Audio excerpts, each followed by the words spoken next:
Good afternoon. My name is Allison Goebel, and I am the Executive Director of the Greater Ohio Policy Center. Welcome to today's webinar, Civic Capacity, Building the Foundation for Revitalization. This webinar is hosted by Greater Ohio with the generous sponsorship of JPMorgan Chase. Thank you, Chase. For those of you who do not know us, Greater Ohio is a nonprofit research and advocacy organization with the mission to champion revitalization and sustainable growth throughout the state. We provide leaders in weak market cities and neighborhoods with policies, strategies, and tools that help our communities stabilize and thrive. The role of civic capacity, or the ability to identify and confront challenges, is a critical ingredient in reshaping our communities as they transition, and I'm so excited by the number of participants on the webinar. We are expecting over 100 people to join us today. I want to start today's webinar by turning over the floor to Audrey Porter. Audrey is the Civic Engagement Lead for Chase's Midwest region. Audrey will be offering a few remarks. Then my colleague Tori Hollingsworth, our Manager of Research and Policy, will briefly walk through Greater Ohio's recent research and findings around civic capacity. Then we will jump right into panelists. Around 2:45, we will open the floor to question and answer, and there should be a chat button on your screen that allows you to type in the questions. We will make sure to get through as many as possible, and if we don't, feel free to follow up with us afterwards. At the end, we're going to wrap up at 3. This webinar will be available on our website within the next 24 hours or so, and certainly are always here as a resource moving forward. So with that, Audrey, thank you again for your sponsorship. The floor is yours.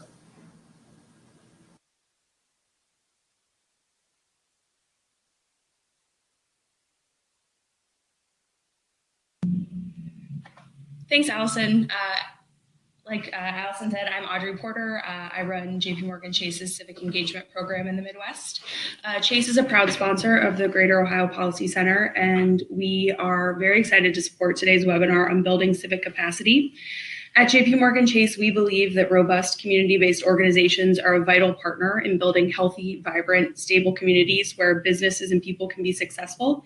And supporting capacity building initiatives is a central focus of Chase's Office of Nonprofit Engagement, which I think really speaks to the value we believe these initiatives have in supporting the important work that local nonprofit organizations are doing every day to strengthen communities, provide critical services, and advance the causes of equality and opportunity for all. So thanks again, everybody, for being here today. And I think with that, I will turn it over to Tori.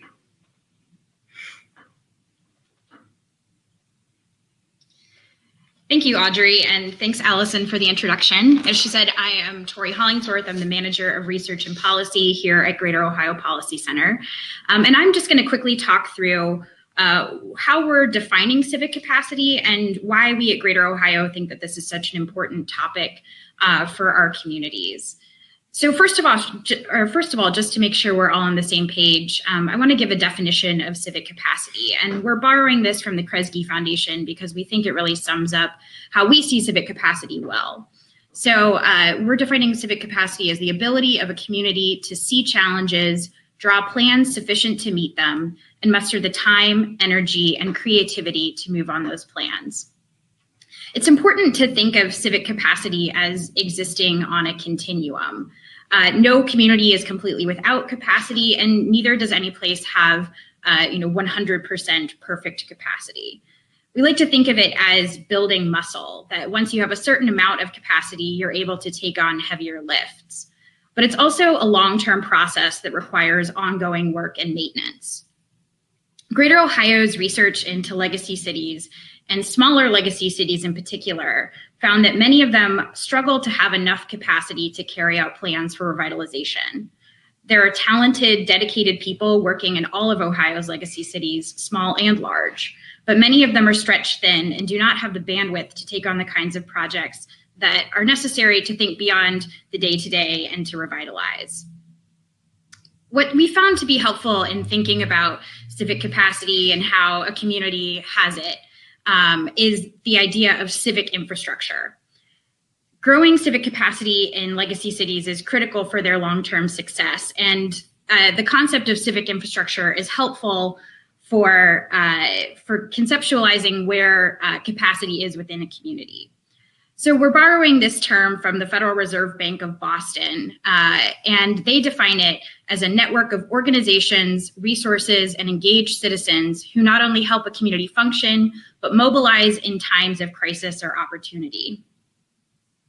Research by Greater Ohio and others, most notably the Boston Fed, have found that a strong civic infrastructure is a key feature of legacy cities that have seen successful revitalization. With that finding, Greater Ohio has been focused on assisting communities in rebuilding their civic muscle to get things done. But as all of you know, this is easier said than done. Building a strong civic infrastructure takes time and requires the hard work of building up trust and a shared agenda between diverse partners. In many cases, it requires uncomfortable conversations about difficult topics, especially issues related to equity and inclusion in our communities and who makes decisions in them. But Greater Ohio has found that many communities, in fact, most communities, are willing to do this hard work. The challenges of the last several decades, especially compounded by the recession and the aftermath of that over the last several years, has demonstrated to many communities that the old ways of doing things aren't necessarily working anymore. So leaders in many of these cities are choosing to take risks by breaking down silos and strengthening and building new relationships with partners that they may not have chosen to work with in the past. So all of this is interesting, but what does it actually mean? What can you actually do in your own community to build more civic capacity and a stronger civic infrastructure? Well, unfortunately, there is no quick fix or silver bullet. Building stronger civic capacity is all about people and relationships, which are inherently messy and complicated.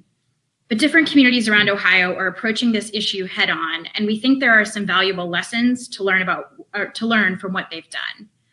Today's presenters represent different facets of their community's civic infrastructure, and each of them are going to highlight how different sectors, local government, nonprofit lenders, and community development corporations are approaching this question of building capacity in their communities.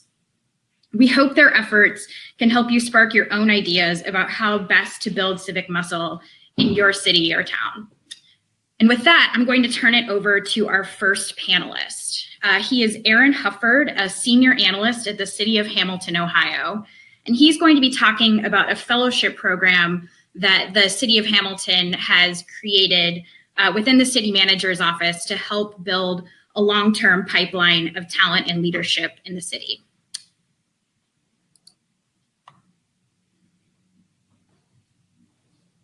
Thank you, Tori, for the introduction, and good afternoon, everyone. As Tori said, my name is Erin Hufford. I'm a senior analyst in the city manager's office in Hamilton, Ohio. And I wanted to talk about the City of Hamilton's fellowship program, kind of how it started, how the fellows have made a difference in our organization, and how the program has helped build civic capacity throughout our community. So just as background, I started working for the City of Hamilton in 2013 as a fellow in the fellowship program. Then I was hired on full-time and worked in economic development.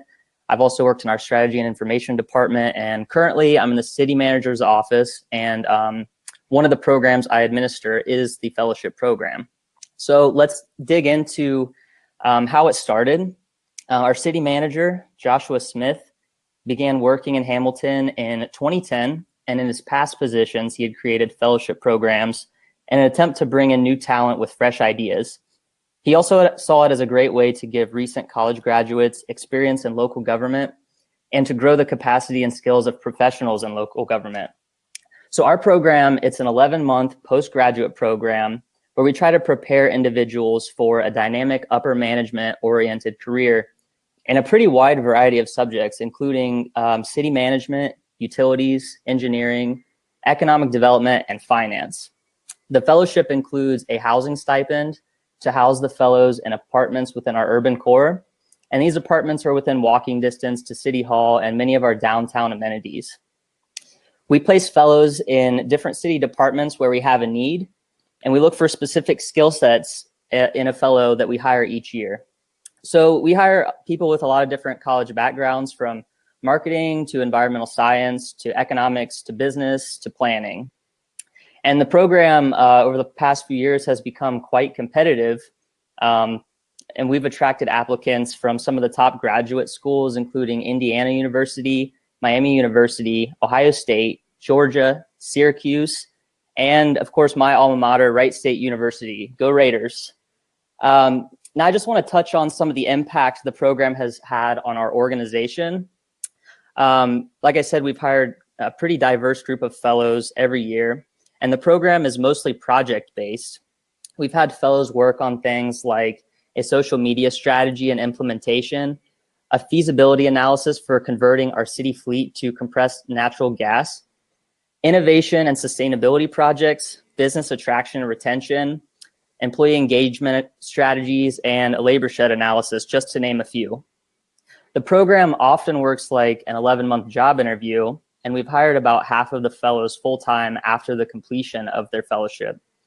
Currently, we have past fellows that work as our HR Diversity and Inclusion Coordinator, City Clerk, Director of Civil Service, Director of Planning, Senior Analyst, Public Communications Specialist, Director of our local business incubator, the Hamilton Mill, and as a Workforce Development Specialist.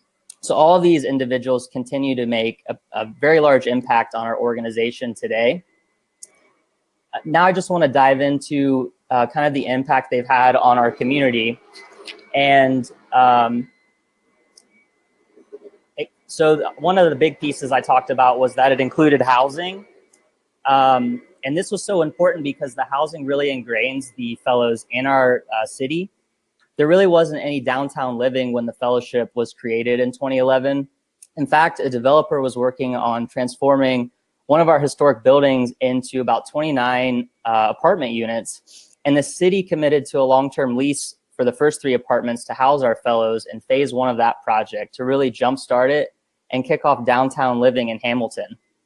And this caused downtown activity to begin to snowball with more feet on the streets and new shops opening. And we've seen a lot of growth in our downtown since this time.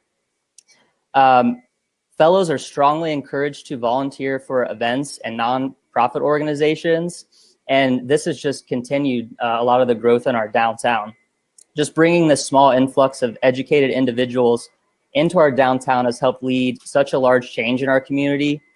And these fellows have joined forces using their skills and talents both inside and outside of the office, really working to make our community a better place.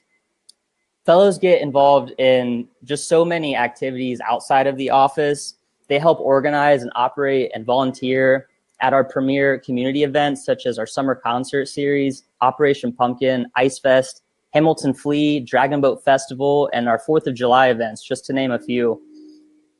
To put these events to scale, last year we attracted more than 100,000 visitors to our local events. So that's a ton of volunteer power that is needed. And fellows play a pretty large role in participating and organize these events that showcase our urban core. We also have a lot of former fellows that serve on numerous nonprofit boards and committees outside of the office, like the YWCA, the City of Sculpture, the YMCA, Hamilton Urban Garden System, Great Miami Rowing Center, OKI Regional Council of Governments, Tri-State Trails, and Green Umbrella. Fellows also volunteer for cleanups throughout the community, spend time at our local animal shelter, and volunteer at our schools for different events like the science fair. I think since the inception of the program, we've done a good job of hiring fellows that are passionate about making a difference, especially in a Rust Belt community like ours. And we have encouraged them to get involved in as many community efforts as possible and use their passion and their skills to improve our city. Each year, our fellows have very quickly bought into a shared vision of what Hamilton, Ohio is capable of. And they have realized the importance of their role in the community, and they recognize how large of an impact they can make in our neighborhoods. Our fellows have worked hard at developing some pretty complex relationships throughout the region, and it has paid huge dividends. We now have 11 former or current fellows working at City Hall, and they have worked closely with the community on many efforts and initiatives. Right now, we have all of our community leaders paddling in the same direction, and we are seeing some amazing results. Our current and former fellows certainly play an important role in helping spread our vision with everyone that they come into contact with. So this was just a brief overview of some of the successes we've had in Hamilton with our fellowship program. and how it has helped build civic capacity. I'd be happy to answer any questions that anyone has at the end of the webinar, or feel free to shoot me an email directly. Thank you. The community development work that they're doing there, as well as the Trumbull County Land Bank work that is housed within TNP. Hi, I'm Lisa Ramsey. I'm with Sean. Oh, wonderful, thank you. I wasn't sure if my mic was working at the moment, but we're good to go. So I'm Lisa Ramsey. I'm with Trumbull Neighborhood Partnership. We're a community development corporation that serves the city of Warren, and we're in northeastern Ohio, right in between, like right smack in between Pittsburgh and Cleveland. Our CDC is a nonprofit, and you can see our mission statement is up there. I won't go through reading all that, but we're really dedicated to working within our neighborhoods in our city, and letting our residents drive that charge, really. I think probably the most important thing I wanted to share with all of you about how we see our role as a CDC in building civic capacity actually begins just a touch before our organization started. In 2010, one of our local family foundations, the Raymond John Mean Foundation, they pledged funding to launch a CDC in Warren and also one in Youngstown, and then a valley-wide organizing collaborative. And so in 2011, Trumbull Neighborhood Partnership was launched with startup funding from that foundation. And that's important to mention because it's that initial investment from the foundation that allowed us to really begin to take that starting dollar amount, that starting capacity amount that they invested in us, and leverage it into a tremendous amount of work across, a whole variety of different programs and platforms and things that really have built capacity in a variety of ways for our city. Warren is a mid-sized city, so we're about, well, actually, I think we're more on the small end, but we're 40,000. We're a small city with a big mid-sized plan, but we really looked at how can we make sure that our work was driven by our community, that it started and ended with our community. And through the kind of that process, we looked at what our community needs were, and we have established at this point 4 main programs. We operate the Trumbull County Land Bank. We also do a Garden Resources of Warren program that looks at food security and urban agriculture initiatives. We operate Warren Enriched, which does public art. It connects residents to resources and does a lot of volunteer events and things like that. And Building a Better Warren, which is a jobs creation program that pairs low-income employees with training and resources they need to really step out and make an impact in the community, but also begin to really establish themselves in a long-term, family-friendly, sustainable career situation. So those are our main programs, but what we've done is kind of incorporated these major tenets, which have allowed us to really strengthen the organization, but also our community's capacity to do work. We make sure throughout all of our programs we're listening to people, that our residents are helping us learn, develop our plans. It holds us accountable to them as well. We also strive very, very hard to make sure that we're letting people help each other. So while we're wanting to build capacity in the community, we also don't want to get in anyone's way. So we help our residents build strong networks and connect them to each other so that the support base really still resides within our community, but our organization is the one stepping in and filling gaps and finding resources where needed. And lastly, we also try to do this in a more formal way through a community organizing arm of our organization, where we more formally go out and listen to residents and help develop leaders within the neighborhood and help connect those leaders to support, resources, funding, anything that they might need to move their platform forward. So it's not just our staff of 15 doing all of the work, it's our community beginning to do the work in the ways that they see fit and they need to have happen. So we do provide ongoing training and support for them to make sure that we're really strengthening them as best as we can. And we wanted to, Sean and I, pairing on this, wanted to kind of walk you through one of the larger successes that we've had in building capacity through the CDC and then on into a different organization. And we actually started a few years back when TMP was awarded a HUD Community Challenge grant, which allowed us to use data to talk to residents, take all of that information and combine it into long-term plans for each of our neighborhoods. So our residents saw the information about the neighborhoods, what the vacancy is like. They saw what needed to be demolished, what needed to stay up, what resources were available. And then they pitched a plan to us, basically, things that they wanted to see in their neighborhoods. So while some neighborhoods really wanted to see housing rehab, others wanted to see demolition, and some wanted to see that vacant land be used for parks, and some of it just wanted it to be green space. So we used all that data to frame the way we're doing our work and the goals we're seeking, but we're doing it hand in hand with our residents who are really helping us drive that change. And that's something that Sean is going to elaborate more on with our partnership with the Trumbull County Land Bank. Thank you. This is Sean Carvin. I'm with Trumbull Neighborhood Partnership and specifically I'm the program director for the Land Bank. I've been with the organization since 2013 with the infancy of the Land Bank. For all those who aren't familiar with land banks, it is a quasi-governmental nonprofit that is set up to acquire property and put it back to acquire vacant, abandoned, blighted property and put it back to productive use. So 2010, the Trumbull County Land Bank was started, and it was housed in the Trumbull County Treasurer's Office. They were managing the inventory of properties, and as that grew, they went into a contractual agreement with TNP to assist with the disposition of properties. This TNP was assisting the land bank from day one, but as the land bank continued to grow, the treasurer's office found a need for the entity to be managed by someone, and TNP stepped into that role to assist through a shared vision of increasing home ownership in the county. So to start off, like Lisa said, the HUD Community Challenge grant really let us have the resident input into their neighborhoods and community plans. And that really drove our mission for the past, they were started in 2012, so that's really helped drive our mission over the past 5 years.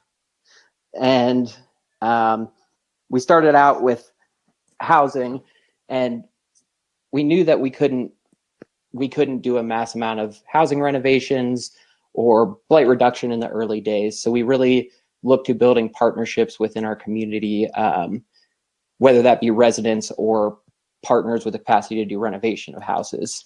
So we worked with the residents to do small scale board ups and cleanups within their neighborhood. We started to get into light renovation work and really allowed the residents to keep engaging us in problem properties that were in their neighborhoods, so we could identify them, get them boarded up, and hopefully find the funding to demolish the properties. While we were doing that, there was salvageable properties, so we wanted to make sure that we built strong partnerships with our housing partners. For example, Habitat for Humanity, Trumbull County Youth Build, several organizations in our community that do work around housing. So for an example, to give you some idea of what we're doing here, we worked with Trumbull County Career and Technical Center, which has an adult construction program. So we started our partnership with them in 2015. We donated a house to them, and they used the house as a on-the-job training for their students. So rather than what they were doing was constructing a house in a garage and then tearing it down every semester, it didn't make sense. So we helped them further their goals by actually renovating a real house, which then they put on the market. It was very quickly identified that they did not want to be an entity that sells property. So the second year we moved into this partnership, we actually held the property for them.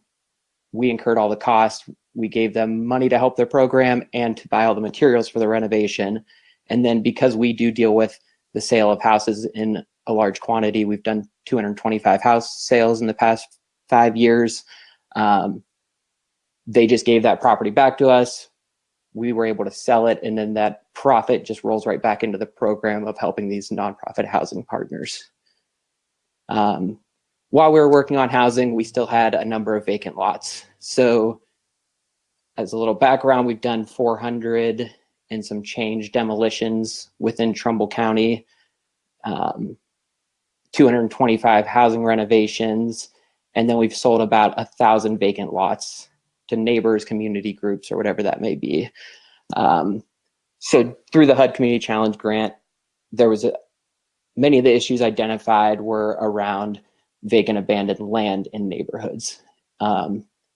Through the past 10 years, there's been a number of demolitions due to disinvestment in the communities. A large number, or we lost about 40% of our population over a period of time.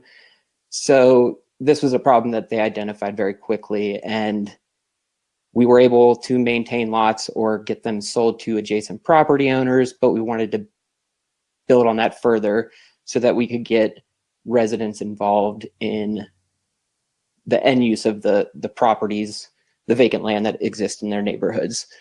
So one of the programs we created was our Lots to Love program, which is a resident-driven post-demolition vacant lot reuse program. Residents come to us with a full plan of what they plan to do with the property. It has to be a community-based project. And then they go out and talk with all of the neighbors, and they get petitions signed. They get long-term land use or long-term maintenance plans put together. And then we award them $6,000 through a grant we received to put these projects, actually execute the projects that they came to us with. This was a great project to build resident capacity and get them involved in their neighborhoods, get them reinvested in making the quality of life better within their neighborhoods. And then we started thinking out, and this is something that we're currently in the process of working on, is building something similar to our HUD Community Challenge Grant, where we bring residents in on the front end and get their input on a long-term vacant land plan. This is an issue that a lot of communities in Ohio are facing, Northeast Ohio especially. As we continue to do demolitions, there's a large quantity of vacant lots that are existing in these neighborhoods, and there's not a lot of long-term plans put in place for how we're going to maintain or what we're going to do with these lots after all these demolitions are complete. So our next step will be to engage residents the exact same we did with the HUD Community Challenge Grant, and let them help us help them drive our plans to make sure that it's not just us doing what we think is best, it's the residents actually deciding what they think should be done with these vacant lots. This slide is a list of community partners that we've worked with. Some of these are local, some of these you might be familiar with. So our County Youth Build Program, Habitat for Humanity, Trumbull Metropolitan Housing Authority, Trumbull County Career and Technical Center, which I talked about, Adopt a Home, which was a couple local individuals and philanthropic groups pitched in money to invest renovation dollars into neighborhoods that the cost of renovation was going to exceed the cost of the house sale. So we went in knowing we were going to lose money on the renovation of the property, which our funders were okay with, to help offset the housing market and kind of bringing housing value back up in that neighborhood.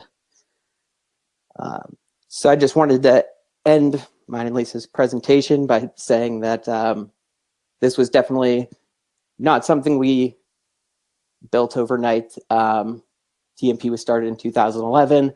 It took several years of us performing these activities and gaining trust within the community to really get residents bought into what we were doing and how we were doing it. So it's really the idea of building civic culture or rebuilding civic culture. There was this time when everyone was very involved in their neighborhoods. There was a sense of community, and after years of disinvestment and issue properties and our government not having the capacity to deal with this on a large scale, the local residents of the community kind of lost trust in these kind of entities. So it was really, the first 3 years was a lot of building trust with the community and letting them know that we could and would execute the plans that we were working on them with. And that's really helped us build and establish partnerships that we've been able to continue to work with for several years now. And we continue to try to build this civic culture with youth organizing, youth programming. One of our community organizers is very heavily involved in youth organizing. So we try to build that at an early age. And then a lot of these individuals are getting involved as we continue to move on our mission. So that's the end of my presentation. And I will put mine and Lisa's email addresses in the chat. So if there are any questions that you have for us specifically, we can get you at the end of the webinar, or you can reach out to us directly. Thank you. All right, thank you, Sean and Lisa. We are now going to try to transition back to Dion. Dion, are you able to? Reconnected to the webinar. Why don't we take this opportunity to have questions and answers posed to our first two speakers, those being Erin Hufford from the City of Hamilton, talking about the Hamilton Fellowship, and then Lisa Ramsey and Sean Carvin with Trumbull Neighborhood Partnership, talking about the work that the CDC and the Land Bank are doing there. To kick us off, I think I have a couple of questions. So first, to Lisa and Sean, what are some easy exercises that you could recommend to folks to quote unquote train your civic capacity muscle? Easy steps that that are easy wins that communities and leaders in those communities can undertake to help build up civic capacity. Well, I think that there's a few very simple, low cost, low risk ways to kind of dabble your toes in getting your residents up and ready to do some projects. First and foremost, it's getting out and having conversations, which is labor intensive, of course. And you get to hear all kinds of stories and complaints and issues, but it's those conversations that really help you understand what it is those particular neighbors or residents are trying to do. And you'll find a motivated one. So it's find that motivated person and see where, using your experience professionally, you can help connect them to some kind of resources that will help them make those steps forward. And it could be something as basic as, if they're frustrated with the way that, the trash situation is in a neighborhood, then maybe it's helping them go door to door and talk to their neighbors and see if they want to, do a trash pickup day. But then you, as the organization, connecting them to, the municipal waste department or any related places that would be helpful, or maybe helping them find their connection with a local business that can help them, maybe they could buy the trash bags for the day. And a lot of times out of those projects, you'll find leaders that will begin to emerge and they'll stick around, and then they'll be there saying, what next? And then that's when you've kind of got your first person on the hook. They've bought into the fact that they can make a real difference. And that it just really manifests itself in a whole variety of ways. So it's, what is the pressing issue in your neighborhood at that time? So it's, it's hard to give a perfect example, but that's a very basic one that almost any community could start out with. Just to echo Lisa a little bit, it's definitely in getting out and just talking to people, listening to people, and then trying to execute what they have to say to the best of your ability.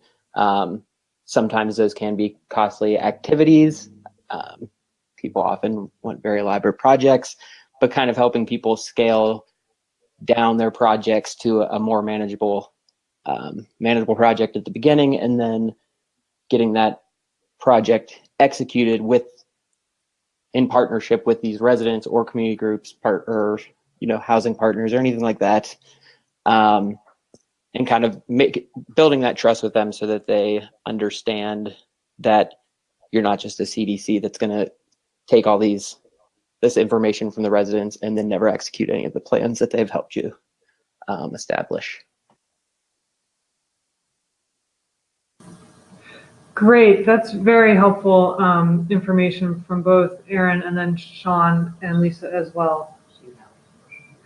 Yeah, so let's take a question from participants. So the question is, what happens if a CDC fails in your community? Recommendations for steps moving forward from there? Well, that's tricky. That is, and I know that's happened. It's, I'm not sure I have a great answer for that because we actually were the first CDC in our community.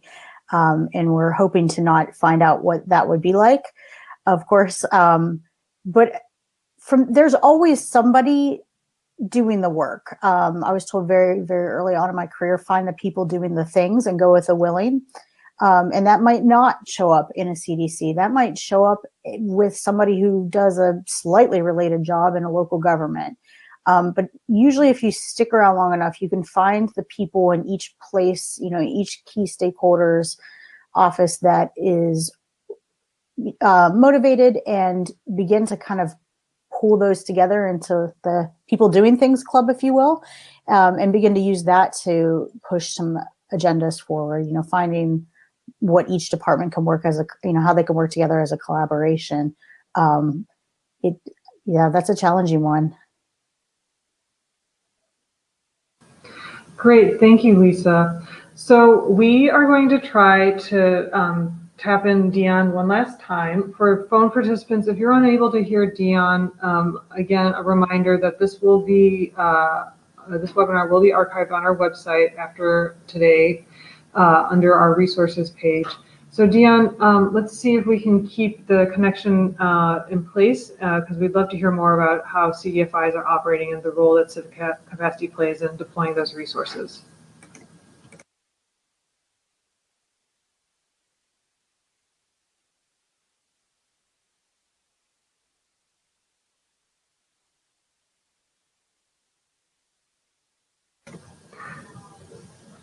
So unfortunately, we seem to continue to have difficulties connecting with Dion, and apologies to all of our participants for this, because I know many of you were looking forward to understanding how to get the financing and funding for the work that you're doing. So we'll make sure that at a future point that the information that Dion was going to share today is available through our website and other means. So turning back to Erin, Sean, and Lisa, can you talk about the ways that you're ensuring that the work that you're doing to build civic capacity is equitable and inclusionary? Erin, can you go first? Yeah, absolutely. I'd say something we've had a lot of success with the fellowship program is we really give the fellows a lot of freedom to get involved with whatever it is that they happen to be interested in. So whether it be, serving on the board at the YWCA or serving beer at a concert series event, I think just having this web of individuals just throughout the community getting involved in, any number of different things, it really helps just bring everyone together and build everyone up. So whatever the fellow's interested in, I think just giving them the freedom to get involved, volunteer when they can, has been really impactful.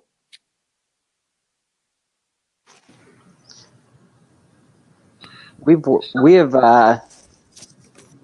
definitely ran into troubles with this. It is hard to get people to a table or get people involved and invested in what you're doing.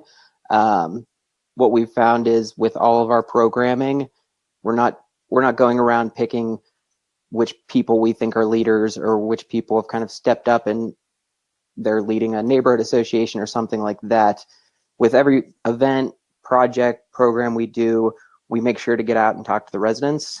And we go door to door, so we're not, skipping this portion of town or this neighborhood. We're knocking on every door and trying to get everyone to participate, and not just the people that are leaders, because we still need to build the new leaders into those positions. So making sure that you're just out, I'm sure me and Lisa will continue to emphasize this, just being out and talking to people and getting input and getting them out to meetings and showing them that these neighborhoods can change and things can happen as long as you have the people willing to execute. Great, that's helpful. So a question from participants. Do any of the panelists have good examples of successfully resolving conflicts in neighborhoods among different stakeholders? I could speak to one. Early on, one of the things we were looking at is a neighborhood that had a lot of demolition needs. So we had to unfortunately tear down quite a few properties, which left us with a lot of vacant land. And a group of volunteers from both inside and outside of that neighborhood decided that what they wanted to do was plant wildflower gardens. And they initially went, as we require, and talked to neighbors on both sides of every garden they were looking to do it in. And they didn't plant where they didn't have permission, but they did plant once they had their list together. And we all learned a huge lesson that wildflowers, native wildflowers in Ohio, are not that gorgeous. They don't look like those beautiful pictures that you see on calendars. They look a little bit rough and squirrely, and they just weren't what everybody thought. But some people were really wanting to hang on to them, and others were just vehemently against them. And we had a lot of complaints. And so what we did was, with that volunteer group, we went back out and talked to those neighbors. And so where there was a lot of anger about what was perceived as an unkempt lot, we actually pushed back gently and said, all right, no problem. We can pull this down, but what would you like to see here? And in many cases, we had neighbors say, well, I'd like to do a garden, or others wanted to do, we did some decorative stone walls. And in almost every case where there was a really angry neighbor, we ended up with a community project at the end of it. So while we threw something against the wall, the wildflowers, and it failed miserably, we actually ended up having those hard conversations and working past the conflict into a resolution that everyone was bought in and supported, and was better than the idea that we started out with to begin with. So that's just one example. I'm sure my panelists have others.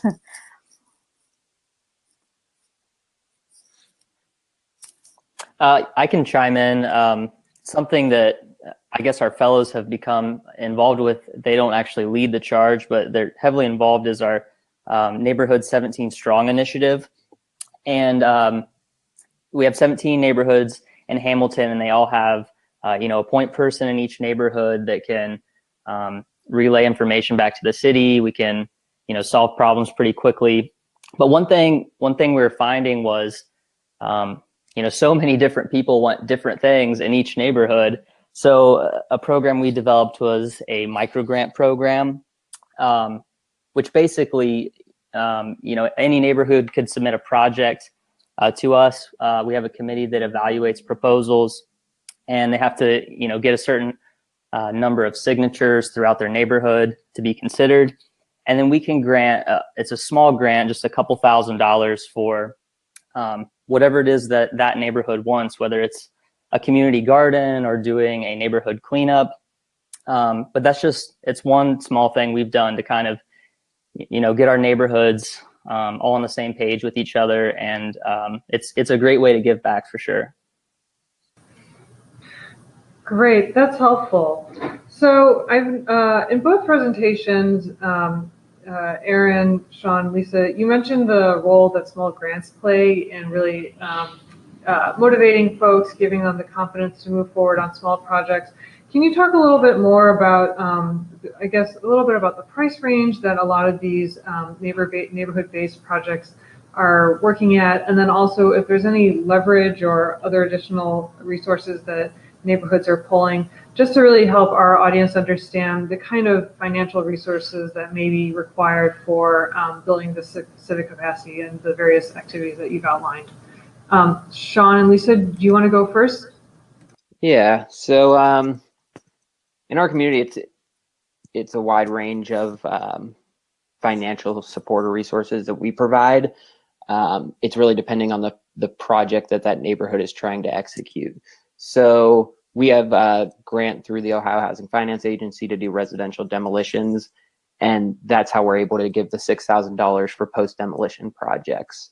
All of the projects we we do or assist other groups with are not always on post-demolition lots that we're able to use that money for, or they need more financing or more resources, capital to get the project done. We help a lot with helping them find other resources. So we'll connect them with the local foundation, which Lisa talked about, has been a great partner and really changed our mission a lot to building civic capacity within our community. So they have a number of grant opportunities for resident groups, and we're the fiscal agent for a number of them. And we're able to not only get them some seed money to start the project through these post-demolition funds that we have, or demolition funds that we have, we're also assisting them in every manner possible to find other resources. So whether that's other local philanthropic groups, local foundations, or writing grants to larger places that have smaller community-based grants, and trying to get them the resources needed to execute their plans, as well as assisting them with scaling their projects to something that is able to be finished. And then it can be a process, a step-by-step process over several years, where you can install portions of this larger project that they want to finish, and then we continue giving them the resources and support needed to find other funding streams to continue the project over as many years as it takes. Some of these projects have been going for 5 years, and we continue to assist with writing grants or whatever they need our help with, because we do have the capacity and the people in place to kind of help drive those goals. Yeah, I'll add that so when we say small grants, usually we're looking between $250 to $1,000, some range between $1,000 and $5,000. We do a really specific service in that we try to connect our residents directly to the resource themselves. We'll help them with the application. We'll serve as their fiscal agent. In other instances, what we'll do is we'll leverage the experience of our organization and apply for a grant that we can then redistribute as mini grants. So we've done that multiple times as well, which actually is appealing to smaller foundations because we cut out all that work of vetting every individual resident application that comes in. We do that for them, and that foundation knows that we're also coupling the award of that money with our experience in implementation of projects and also the financial management of the grant too.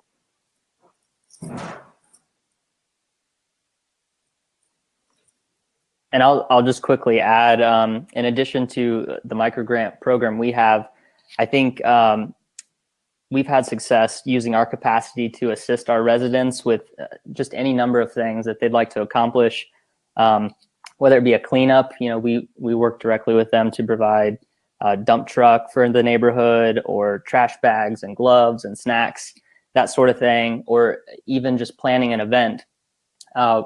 One specific instance that comes to mind, an individual called our office, and she started with telling me that the city needed to have an event. It's kind of a curated urban flea market, and she was very passionate on the phone. And so we met with her, and at the end of the meeting, she was very passionate, and we told her, this is something we can assist with, but you're going to have to run it. So she worked with us and was able to pull off this event, and it's been a monthly event we've had for about 2 years now, and it's been very successful. So we're definitely here to help residents in any way that we can, just because we have some of that capacity that we can assist with. Great, and that's very helpful to hear that just a little bit of funding can go a long way. So a question from an attendee, this is for you specifically, Erin. Erin, from what you're saying, it sounds like your town is very responsive to the neighborhoods. Do you find that to be the norm? And I think the question is asking both in terms of the city government and neighborhood relationship, but then also how this plays out in other municipalities across the state or region. I don't think we've always been as responsive as we as we should be. Our 17 Strong initiative has really only been around for about 5 years. Before that, it was kind of just a free-for-all.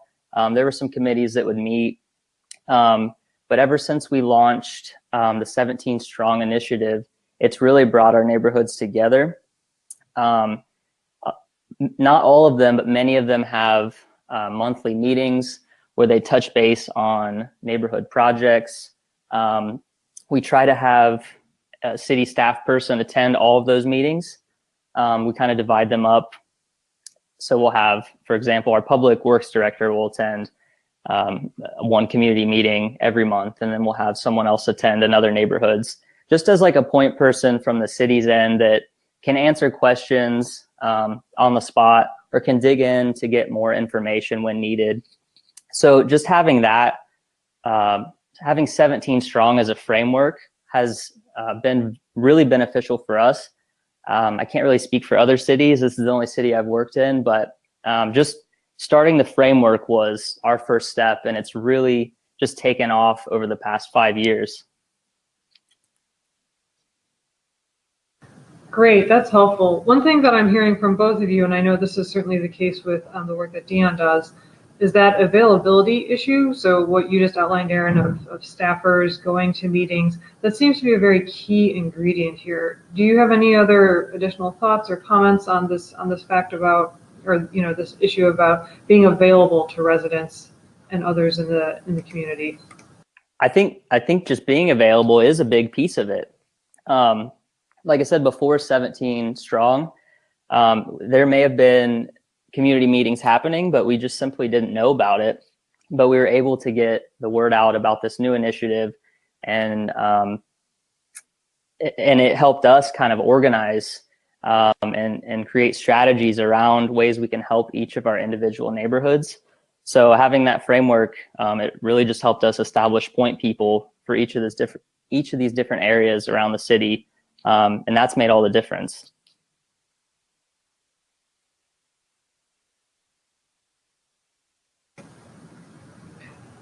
Sean, Lisa, any additional and final comments? I would just really echo what Erin was saying. Being in those meetings it is very time consuming. And it certainly is something you have to look at from a capacity within your organization issue, but it's just invaluable. There's nothing that we do that is more crucial to the effectiveness of our work than being available to our public. And like I mentioned previously, sometimes that entails listening to a whole lot of things that you may be shocked to hear, but it is something that will lead you into a conversation that will begin trust. It will allow you to really get a fuller understanding of what the issues are in your neighborhood, in your community. It will allow you to develop solutions that actually connect to real problems rather than perceived problems. And it will help you develop solutions that are effective. So I don't think I could overemphasize the need to make sure that we're having those conversations. And I'm an introvert, so hey, I get your pain. Sometimes it's hard to get out of the office and do it, but it is absolutely crucial. In addition to that, I just wanted to add on to Lisa's is making sure, this is something that we do and continue to do, is making sure that all of our staff members are cross-trained to some level, so that it's not just being available to the residents at these meetings, but also having some level of information to provide to them. So our Garden Resources of Warren team can at least articulate what's going on in the land bank. They might not have all of the information because they're not dealing with it day to day, but they at least have some level of information to provide to residents and give them the contact information to get a hold of the land bank team so that we can help them with these issues. So one, making sure you're available for the meetings, but in addition, making sure that everyone is on the same page. We have a number of programs that we manage out of TMP, like Lisa mentioned, the four main ones, and then there's half a dozen projects going at any time. So just making sure that everyone's on the same page. We have a lot of team meetings where everyone kind of gets together and figures out all the programs are doing, so that we do have answers and information to provide to the residents at these meetings when they have questions. Great. Well, I see that we are over time. To that point about availability, please send any additional questions or comments to the panelists or us at Greater Ohio. We appreciate everyone's patience during these spots of technical difficulty. In the future, I can assure you that our webinars will run a little more smoothly. So with that, again, I want to thank JPMorgan Chase for their sponsorship of this event. I also want to give a shout out to our fearless webmaster here, John Collier. Audrey Porter, thank you again on behalf of Chase, and also Tori Hollingsworth here in my office for helping set up this. And last but not least, all our panelists, we really appreciate all the information you gave us. Thank you very much. Have a great afternoon.